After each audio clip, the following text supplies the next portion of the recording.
Magandang umaga po sa ating lahat. Meron lang po akong ibabahagi na isang concern sa ating mga nagkakaedad na at saka mga mas bata sa atin. Lahat naman meron at meron talaga na kahit sa anong edad ay mangyayari, merong changes sa ating mga sarili, sa ating kaisipan, sa ating physical, ay talagang nangyayari yan. Walang pinipiling edad. Ngayon, ang concern ko lang, halimbawa, ang isang tao ay nakikita mo naman na normal ang kanyang mga galaw, ang kanyang pananalita at iba-iba pa. Normal siya. Then all of a sudden, may nakita tayong changes.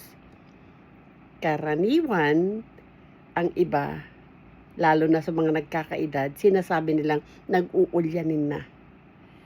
Pero ang pag-uulyanin na yan ay hindi natin alam kung itong taong tumatanda na, kaya nagbago ang ugali, kaya nagbago ang galaw, ay mayroon palang underlying condition. Ang ibig ko pong sabihin, mayroon na pala siyang karamdaman na hindi tayo aware. Kagaya ng pag-uulyanin, hindi lang naman simpleng pag-uulyanin yan eh. Meron tayong yung tinatawag na dementia, meron tayong tinatawag na Alzheimer's, o di kaya naman, hindi naman kaya na-stroke yung tao, kaya hindi tama yung kanyang mga galaw. Na minsan ay pinagtatawanan dahil nga sa galaw nilang naiiba. Pero, it should be a wake-up call sa ating lahat na nakakakita ng mga ganong pangyayari, na dalhin sa manggagamot, dalhin sa doktor, ipa-check up yung tao na yan para sa ganon maagaran yung kanyang karamdaman. Papaano na lang kung pinabayaan mo na lang ganon, na-stroke na pala yung tao. Hindi natin alam. O di kaya meron na siyang kapansanan sa pag-iisip, nakakalimot na siya. Pababayaan mo na lang ba yan?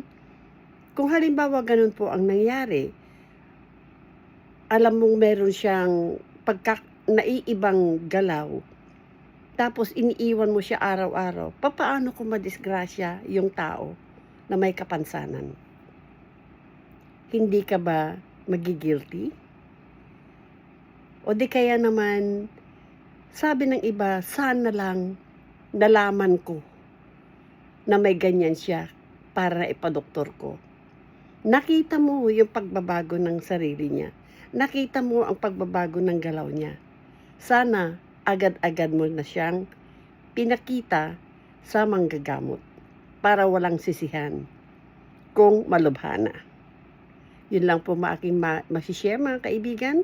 Magandang umaga na naman at salamat sa pakikinig.